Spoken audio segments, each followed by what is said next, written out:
আর বউ টিকটক করে, এ তো সেলিব্রিটি, আর বউয়ের পা ধরে চুমে খাওয়া উচিত। এই মদন অফিস, তোর বউ টিকটক করে সুন্দর চেহারা মানুষকে দেখায়, তোর তো কচুর সাথে ফাঁসি দিয়ে মরা উচিত রে।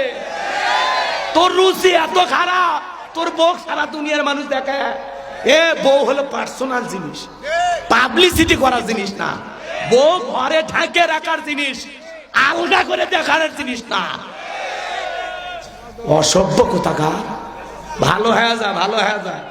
বইয়ের ছবি ফেসবুকে ছাড়ে, এর চাইতে পাগলা আছে? যারা বইয়ের ছবি ফেসবুকে ছাড়ে এদের রুচিতে দুর্ভিক্ষ করছে, এর মগজে কুত্তে পেশাব করছে। তোর বইয়ের ছবি ফেসবুকে কেন রাগ করছেন আপনারা? একটা মেয়ে ভুল করে রং নাম্বারে মিস কল দিলে তুমি পাগল হয়ে যাও। 17টা সিম কার্ড পরিবর্তন করে কল দেয়, হ্যালো। মেয়েটা বলে ভাইয়া সরি, ভুল করে আপনাকে